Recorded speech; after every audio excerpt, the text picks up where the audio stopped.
Students, स्वागत है आपका अपने YouTube चैनल मनोहारी मैथ्स में। आइए NCERT exercise 7.2 class 10th math के अंतर्गत कुछ प्रश्नों का हल देखते हैं। एक प्रश्न है, यहाँ लिखा है कि बिंदुओं 4 ऋण 1, ये है बिंदु 4 ऋण 1। ये प्रश्नावली 7.2 का दूसरा क्वेश्चन है। पहला क्वेश्चन बहुत आसान है, हल हो जाएगा। 4 ऋण 1 और ऋण 2 ऋण 3, ऋण 2 ऋण 3 ये बिंदु है, और कहा कि इस रेखाखंड को समत्रिभाजित करने वाले बिंदुओं के निर्देशांक ज्ञात कीजिए। समत्रिभाजित मतलब क्या होगा, इन दोनों बिंदुओं को हम मिला देंगे, यहां मिला दिया, और मानिए कि यह बिंदु A है और यह बिंदु B है। तो समत्रिभाजित कब होगा, जब इसके अंदर बराबर बराबर दूरी पर जब दो बिंदु होंगे, ये बिंदु C मान लीजिए और यह बिंदु D मान लिया जाए। तो बिंदु C और D के निर्देशांक हमको ज्ञात करना है, क्योंकि यही बिंदु C और D AB रेखाखंड को समत्रिभाजित, सम माने बराबर, त्रि माने तीन बराबर भागों में बांटेंगे। तो सबसे पहले हम बारी बारी से मान ज्ञात करेंगे। कैसे? सबसे पहले हम बिंदु C का मान ज्ञात करेंगे। अब बिंदु C का मान कैसे ज्ञात हो जाएगा? समत्रिभाजित अगर है तो 1 भाग 1 भाग 1 भाग बराबर बराबर है। तो ये जो बिंदु C है, इसका निर्देशांक मैं मानता हूं, बिंदु C का निर्देशांक XY है। तो XY क्या करेगा, CA कितना हो जाएगा, 1 हो जाएगा, और CB कितना हो जाएगा, 2 हो जाएगा।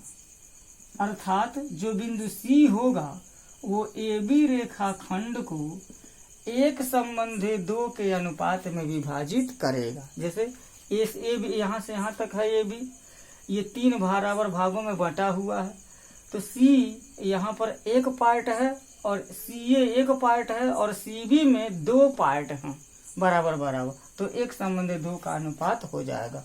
तो सबसे पहले अब देखिए, A और B के अभ्यंतर अंत क्षेत्र में है C, इसलिए अंत विभाजन का फार्मूला लग जाएगा।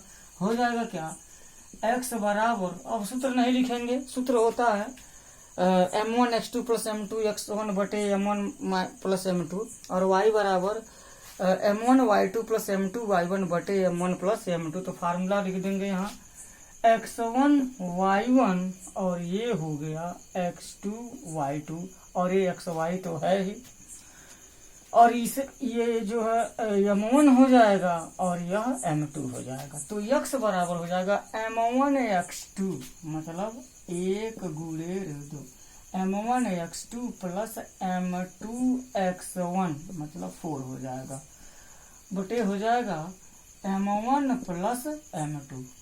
अर्थात x बराबर ऋण 2 धन 8, 2 में 1 जोड़ेंगे तो 3 हो जाएगा, और 8 में से 2 घटेगा तो 6 बटे 3, x बराबर 2 हो जाएगा। अर्थात यहाँ पर निर्देशांक 2 आ जाएगा।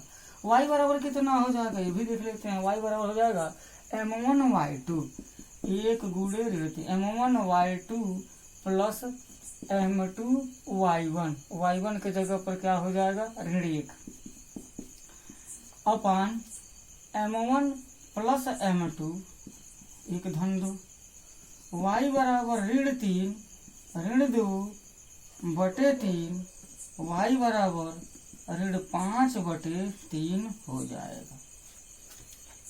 सूत्र में अगर मान सही से भर दिया गया तो सही सही आंसर आ जाएगा।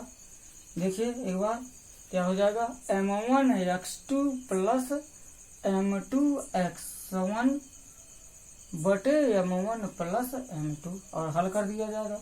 y बराबर m1 y2 plus m2 y1 बटे m1 प्लस m2, ऋण 3 ऋण 2 ऋण 5 बटे 3 हो जाएगा, यही हो जाएगा आंसर।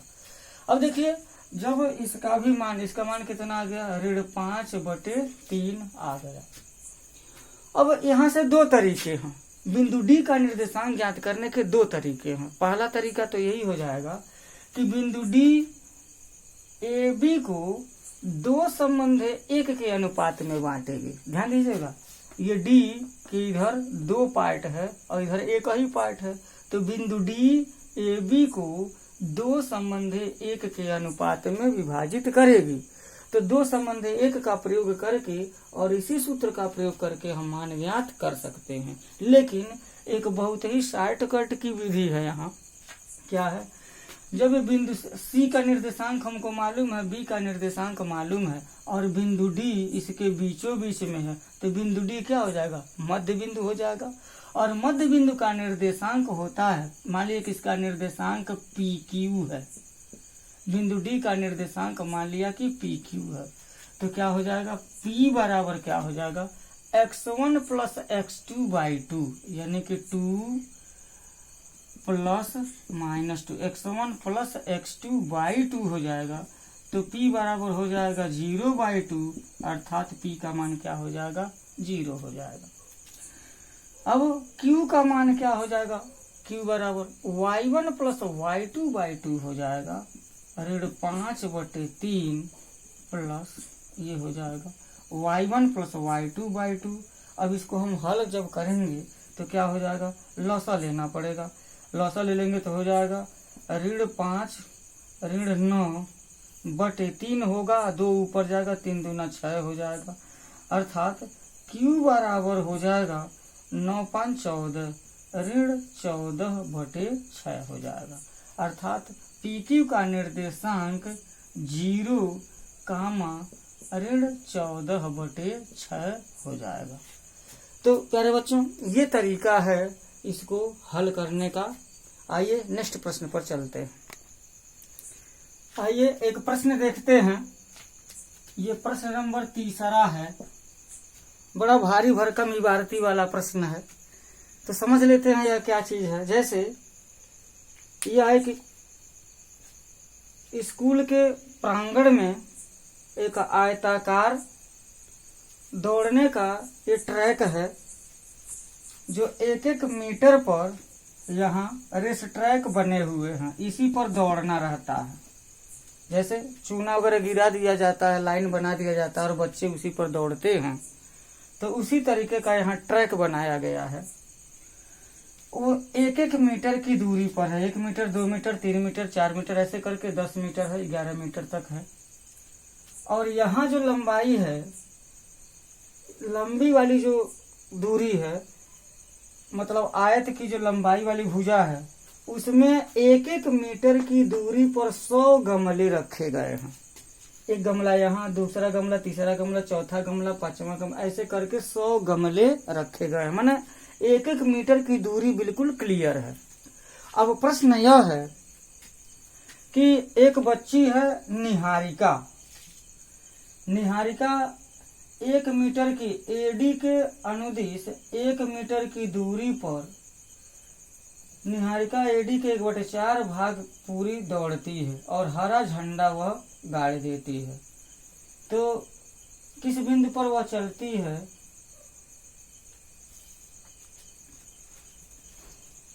लिखा कि निहारिका दूसरी पंक्ति के, दूसरी पंक्ति, यही है दूसरी पंक्ति, दूसरी पंक्ति पर वह दौड़ती है और 1/4 भाग के बराबर, जैसे ये दूरी कितनी है? 100 मीटर है, तो 100 मीटर का जो 1/4 होगा वो कितना हो जाएगा? 25 मीटर होगा। और यही एडी है, इधर एडी है, इसी के समांतर यहाँ से वो दौड़ते हुए जाती है और 100 मीटर के 1/4 भाग अर्थात 25 मीटर पर जा करके एक हरा झंडा गाड़ देती है। यहाँ एक हरा झंडा गाड़ देती है। फिर उसके बाद प्रीत 8वीं पंक्ति में एडी के 1/5 भाग के बराबर, 8वीं पर, एक दूसरी लड़की है जिसका नाम है प्रीत, वो 8वीं पंक्ति में दौड़ते हुए जाती है और एडी के जो 100 हिस्से हैं, 100 मीटर है, उसका 1/5वां अर्थात 20 मीटर पर जा करके एक लाल झंडा गाड़ देती है, 20 मीटर पर जाती है। ये हो गया हमारा 20 मीटर। 20 मीटर पर एक लाल झंडा गाड़ दी है। अब प्रश्न ये किया गया है कि दोनों झंडों के बीच की दूरी क्या है। दोनों झंडों के बीच की दूरी क्या है। तो सबसे पहले हमको इन, मान लीजिए झंडा यह ABCD, मान लीजिए कि यह E है और यह क्या है, F है।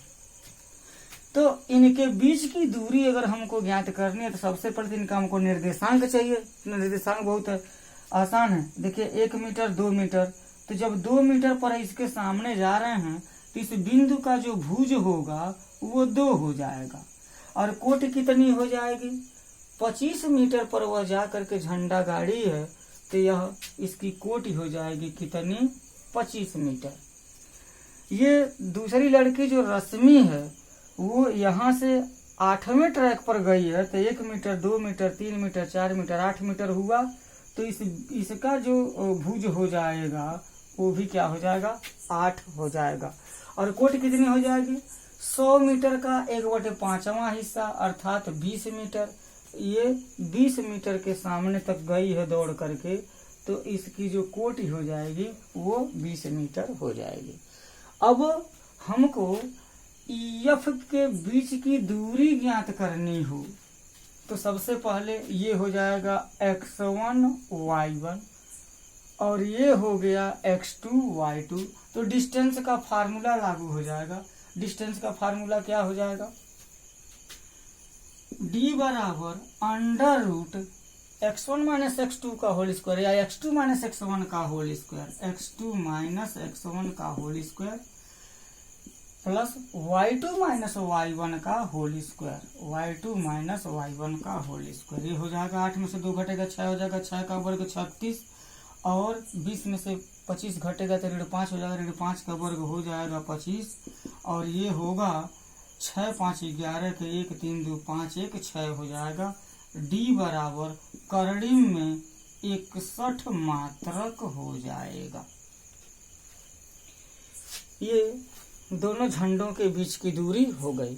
अब एक और प्रश्न लगाया है, एक तीसरी लड़की रश्मि, अगर रश्मि को लगा दिया जाए, कह दिया जाए इन दोनों झंडों के बीचों बीच में जा करके एक नीला झंडा लगाना है तो वह किस जगह पर लगाएगी, अर्थात हमको वो जगह बताना है, उसको निर्धारित करना है, उस बिंदु का भुज और कोट ज्ञात करना है जिस जगह पर रश्मि नीला झंडा लगाएगी। तो क्या हो जाएगा, यहाँ हमको मध्य बिंदु का निर्देशांक चाहिए। मध्य बिंदु, तो मध्य बिंदु का निर्देशांक मान लीजिए यहीं पर है, मान लीजिए क्या हो जाएगा, x और y होगा बिंदु P मान लीजिए। तो मध्य बिंदु का निर्देशांक होता है x बराबर x1 प्लस x2 बाई 2। तो x1 क्या है, 2 है, x2 क्या है, 8 है, बाई 2 8 2 10 10 बटे 2 बराबर कितना हो जाएगा, 5, अर्थात x बराबर हो जाएगा 5। अर्थात पांचवें ट्रैक पर जब वो जाएगी, 5वें ट्रैक पर हो करके जाएगी तो वहां वो झंडा लगाएगी। और निर्देशांक y कितना हो जाएगा इसका, तो y भी हम गणना कर लेते हैं, यही गणना कर लेते हैं। y बराबर हो जाएगा y1 प्लस y2 बाई 2 अर्थात 25 धन 20 बटे 2 बराबर ये हो जाएगा 25 20 45 बटे 2 अर्थात हो जाएगा 22.5। y बराबर हो जाएगा 22.5। इसका मतलब 1 मीटर 2 मीटर 3 मीटर 4 मीटर ऐसे करते करते 22.5 मीटर तक वो दौड़ करके जाएगी, अर्थात 5वें ट्रैक पर जाएगी और 5वें ट्रैक पर इस प्रारंभिक बिंदु से 22 मीटर 22.5 मीटर की दूरी वो तय करेगी। उसी जगह पर वो झंडा, नीला झंडा लगा देगी, अर्थात इसका निर्देशांक हो जाएगा 5 22.5 हो जाएगा। तो डियर स्टूडेंट्स, इबारती बहुत बड़ा था, चित्र भी बनाना पड़ा है, तो मैं समझता हूँ कि आप इसको समझ गए होंगे। सबसे पहले क्या करेंगे, बिंदु ए का निर्देशांक प्राप्त कर लेंगे, भुज 2 हो जाएगी, कोटि 25 हो जाएगी। और बिंदु बी का बिंदु एफ का निर्देशांक ज्ञात कर लेंगे, भुज 8 हो जाएगी और कोटि इसका जो है 20 हो जाएगा। x1 y1 x2 y2 निकलेगा, डिस्टेंस का फार्मूला लगा देंगे, तुरंत हमारा ये दूरी निकल जाएगी, कर्डिंग 61 मात्रक। और बीचों बीच में झंडा गाड़ने के लिए, नीला झंडा लगाने के लिए जो बिंदु का निर्देशांक चाहिए, वो दो बिंदुओं के बीच का जो निर्देशांक होता है, x बराबर x1 plus x2 by 2, y बराबर y1 प्लस y2 बाई 2, इस सूत्र का प्रयोग कर देंगे तो हमको मध्य बिंदु का निर्देशांक मिल जाएगा। तो प्यारे बच्चों, आज इतना ही इस वीडियो में। मैं आशा करता हूँ कि आपको ये जो प्रश्न बताए गए हैं समझ में आए होंगे। आपने वीडियो को देखा, बहुत बहुत धन्यवाद। एक बात कहना चाहूँगा कि अगर ये प्रश्न समझ में आया है तो वीडियो को लाइक कीजिए, शेयर कीजिए और अपने इस चैनल को सब्सक्राइब कीजिए ताकि इस तरह के प्रश्न आप तक पहुँचते जाएं। धन्यवाद।